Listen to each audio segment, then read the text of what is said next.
Tonight, a gavel shakes the nation. Trump's tariffs, the very cornerstone of his economic empire, just collapsed in court. Billions lost, allies stunned, markets frozen. But here's the question. Was this ruling just about money? Or did the judges uncover something far more dangerous, a crack in the very foundation of American democracy? Stay with us. The sound echoes like thunder inside a packed federal courtroom. Outside, cameras whirl, reporters scramble, and push notifications light up millions of phones across America. Chris Hayes' voice cuts through the chaos. Breaking news tonight. A massive blow to Donald Trump's economic agenda. A U.S. federal appeals court has just ruled the former president's sweeping tariffs unlawful. For years, tariffs weren't just another line in Trump's policy playbook. They were his identity. From the steel industry to consumer goods, he built his America First brand on the image of a tough negotiator. A dealmaker who claimed he alone could bend global trade to America's will. But the reality was harsher. Billions of dollars bled from the U.S. economy. Farmers were forced into bailouts. Retail prices soared. Inflation touched kitchen tables in every corner of the country. Tariffs, once hailed as a weapon against China, became a hidden tax on the American people themselves. And now, years later, the courts have delivered a reckoning. Visuals flash across the screen. Headlines screaming, "Trump tariffs struck down." Traders reacting as markets flicker red. Clips of frustrated families at grocery stores and hardware shops, receipts in hand. This wasn't just about trade wars. This was about accountability. About a president who believed executive power was limitless and judges who disagreed. Narration builds like a drumbeat. The president, who promised to be the greatest dealmaker in American history, has just been dealt the harshest hand of all, the Constitution itself. The decision slices to the heart of Trump's brand: authority, control, dominance. And if tariffs, his signature economic weapon, can be ruled illegal, what else from his presidency stands on shaky legal ground? The courtroom doors open. Lawyers pour out, tight-lipped. Commentators speculate wildly on cable news. Allies fume, opponents celebrate. But beneath the noise lies something deeper, a question about power, law, and the fragile guardrails of American democracy. And here's the cliffhanger. Because what the judges revealed in their ruling goes far beyond economics, it cuts into the very soul of American democracy. The breaking news was not just about tariffs. It was about a president's vision of power colliding with the constitutional limits designed to restrain it. Trump had sold his tariffs as a masterstroke, a way to punish China, revive American steel, and force global competitors to bow to U.S. might. Rallies echoed with chants about tough borders and tougher trade. For millions of his supporters, tariffs weren't just numbers on a balance sheet, they were proof of strength. But in reality, these sweeping levies became a financial sinkhole. Studies estimated that American consumers paid more than 90% of the cost. Businesses passed the burden on to families. Farmers, supposedly Trump's loyal base, required billions in government bailouts just to stay afloat. Even conservative economists whispered that it wasn't China that blinked, it was America. And now, the court had confirmed what critics had warned all along. Trump's tariffs weren't just bad economics, they were unlawful. The ruling cut to the core of presidential power. The judges argued that Trump had bypassed Congress, stretching trade statutes far beyond their original intent. What was framed as executive flexibility was, in fact, a dangerous overreach. Cinematic flashes of commentary roll across the screen. This is a landmark ruling, one legal analyst declares. It sends a message. No president, not even Trump, can rewrite trade law on a whim. On Wall Street, stunned traders refresh their terminals as international partners quietly celebrate a small measure of vindication.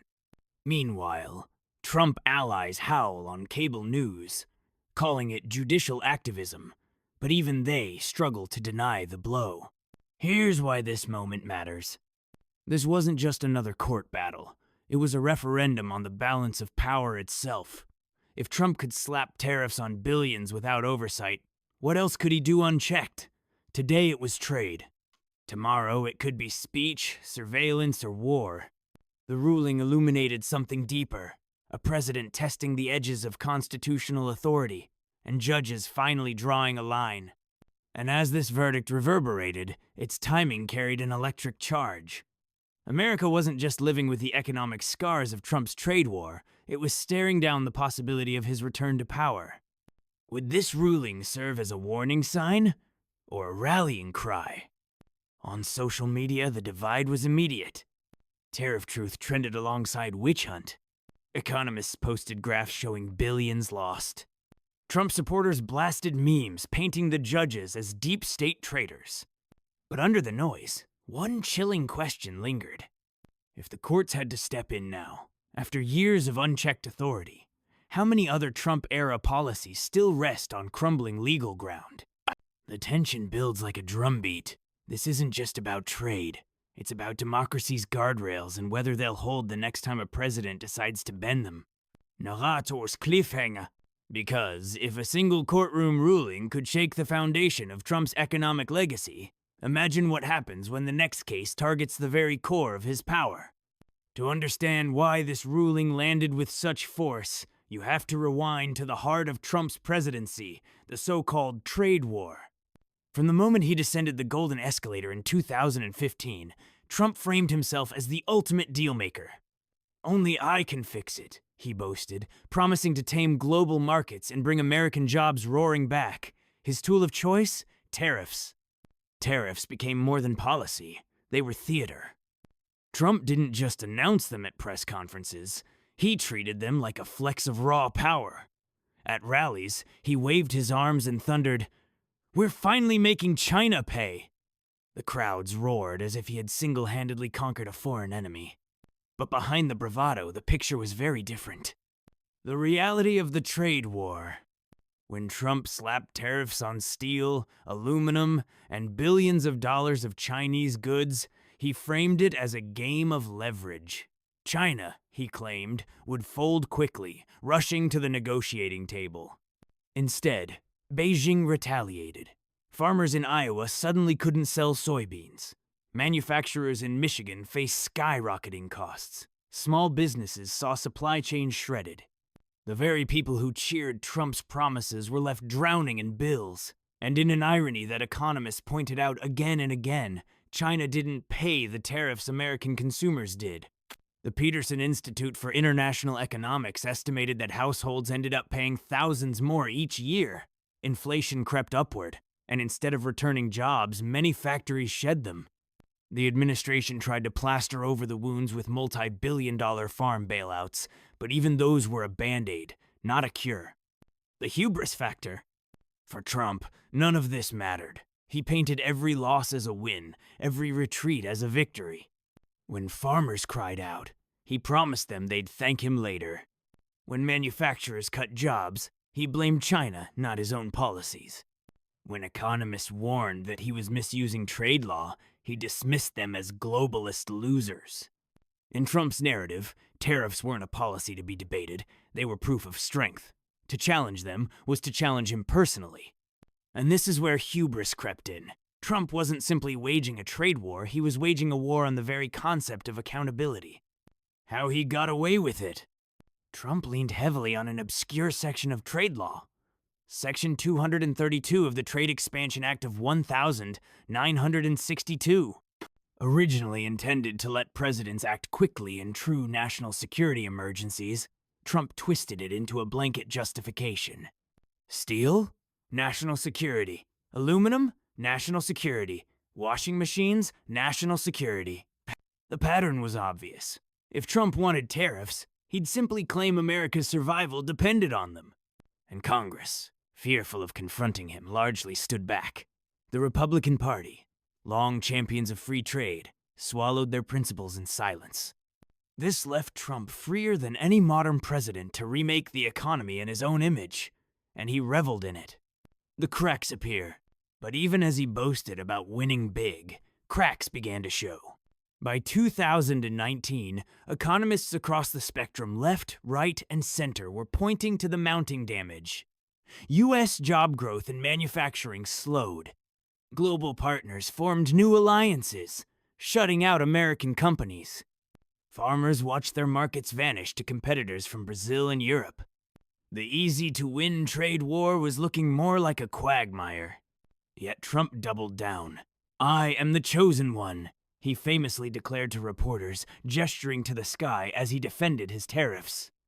It wasn't just arrogance, it was a belief that he could bend the rules of economics, diplomacy, and even law itself to his will. Why the court ruling hurts so much? And that's why the recent appeals court ruling stings. It isn't just a rejection of tariffs, it's a rejection of Trump's entire method. The judges essentially said, "You cannot twist national security into a blank check for personal power." What makes this moment so pivotal is that it punctures the mythology Trump built around himself. For years, he insisted that courts, Congress, even the Constitution had no authority to limit him. Now, a panel of judges H?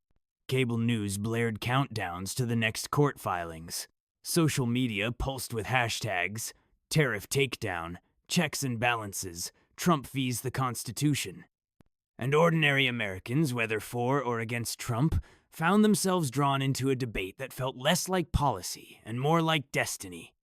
Because in the end, this wasn't just an argument over trade, it was a battle over the boundaries of power itself.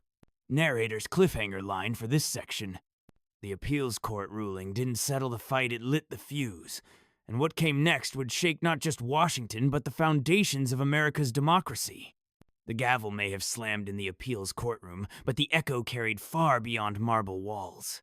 What followed was not retreat, not compromise, but a counteroffensive that would reframe the ruling as something larger than trade law. This wasn't just a policy fight, it was a moral and constitutional reckoning. The legal scholars strike back.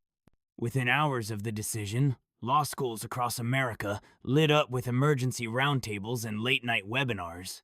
Professors who normally lived in footnotes and citations suddenly spoke like firebrand preachers. "The court has drawn a red line," declared one Yale constitutional expert on CNN. It said, "You may not wrap yourself in the flag of national security to bulldoze the economy. That's not America, that's monarchy." Clips of this fiery rebuke spread like wildfire online. For once, legal doctrine became shareable, memeable, weaponized.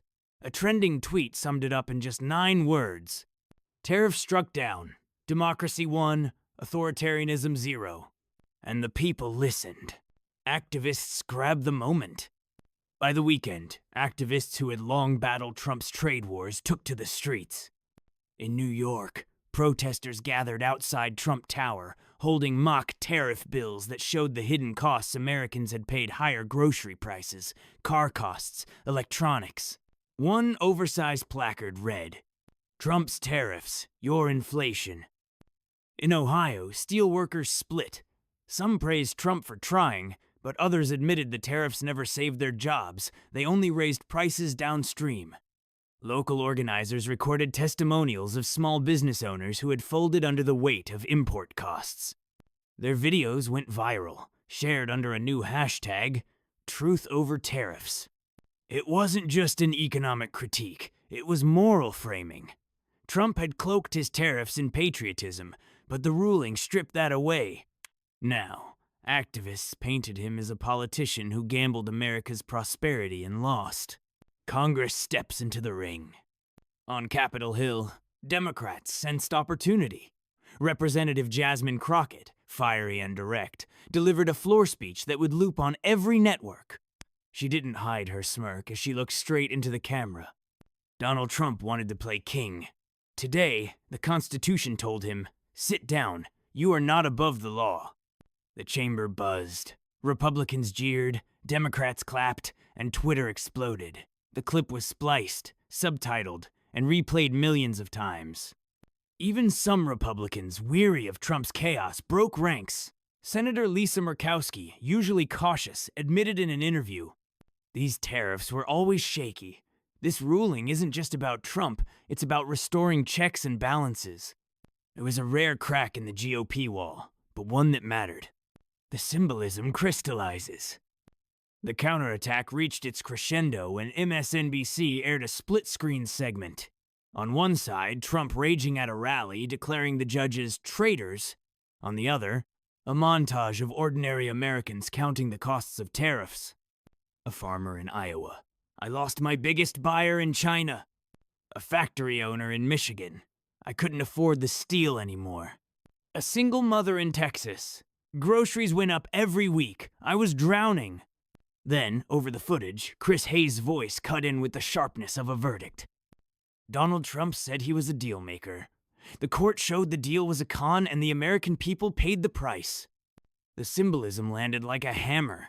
This wasn't just about policy. It was about betrayal. The international stage reacts. Abroad, world leaders interpreted the ruling as a signal. Trump's America First powers had limits. In Brussels, EU officials quietly celebrated. Finally, one diplomat said, we can negotiate with America, not just Trump. In Beijing, analysts read the ruling differently as proof of America's messy but enduring democracy. One Chinese scholar put it wryly, Trump loses, but America wins credibility. For Ukraine still fighting for survival, the ruling felt oddly symbolic. Zelensky's advisors noted that the same principle applied to war. Unchecked power must be challenged, whether on the battlefield or in the courtroom. The story had crossed borders, becoming less about tariffs and more about America's soul. Trump tries to regain the narrative. Trump, sensing the counterattack building, tried to wrest control. At a rally in Pennsylvania, he declared, "These judges don't know business. They don't know what it takes to win, but we know, we fight, and we will appeal this all the way to the Supreme Court." His crowd cheered, but the sound bites landed differently outside the MAGA bubble. Cable hosts replayed the clip with biting commentary. Translation: I lost, and I want another shot. What Trump cast as defiance, critics framed as desperation. The mic drop moment. The true mic drop arrived in a moment of cinematic irony. On MSNBC, Rachel Maddow closed her segment by reading directly from the court's opinion, her tone steady, deliberate. No president is above the law. No claim of national security can erase the Constitution. Then she paused, looked into the camera, and simply said, "Good night." The clip went viral instantly. Millions shared it, captioned with fire emojis, gifs of gavels dropping, and 3 words, check, mate, Trump. The bigger frame. By the week's end, the counterattack had done its work. The ruling was no longer just about tariffs. It had been reframed as a referendum on Trump's presidency itself. Legal scholars, defenders of the Constitution, activists, voices of the people hurt by policy, politicians turning the ruling into a morality play, media amplifying the symbolism until it reached meme status. The narrative was clear. Trump had not just lost a case, he had lost the aura of invincibility. And in politics, perception is power. Narrator's cliffhanger line for this section. The court may have struck down tariffs, but the true blow landed in the story America told itself afterward, that no president, no matter how loud, can escape the gavel of democracy. When history shifts, it rarely does so quietly. The ruling didn't just dent Trump's policies, it sent shockwaves that rippled through Washington, Wall Street, and even social media timelines in Kyiv and Brussels. The gavel had dropped, but the reverberations were only beginning. Media frenzy. The morning after the ruling, the front pages blared with variations of the same headline. Trump tariffs illegal. The New York Times called it a constitutional correction. The Washington Post went sharper. Trump loses his favorite hammer. Fox News tried to soften the blow. Court questions tariff authority. But even that headline admitted the sting. Cable news networks went into overdrive.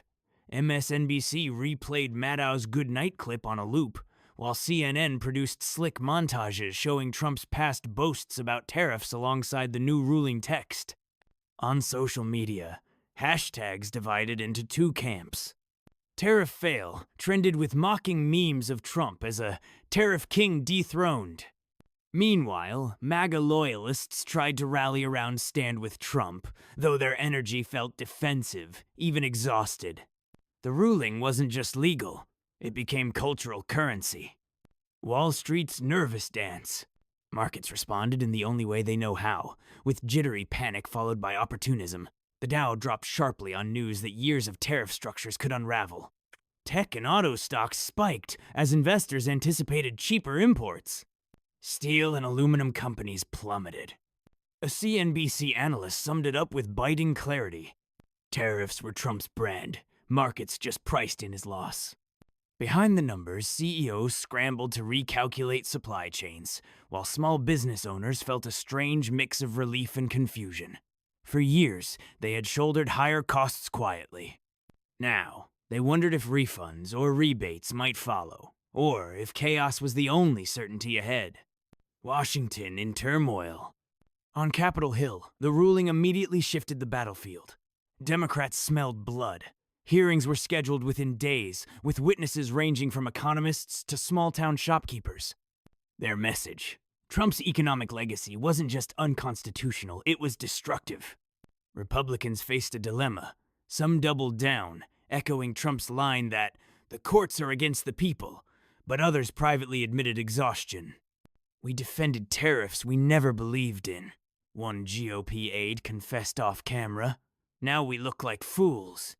The ruling cracked open divisions within the party, leaving allies unsure how tightly to cling to Trump as the election season loomed. Social media explodes. If the courtroom was the battlefield of law, Twitter, TikTok, and Instagram became the battlefield of narrative. Ukrainian Twitter had its own take, connecting dots between Trump's trade loss and the broader fight for rule of law. One viral post read, "First tariffs, next tyranny. Courts matter." Russian state TV, meanwhile, aired jubilant segments claiming the ruling proved America was in chaos. Propagandists laughed at the weak West, even as Western memes ridiculed Putin's own staged elections. The split was stark. In democratic spaces, the ruling became a symbol of accountability. In authoritarian ones, it was painted as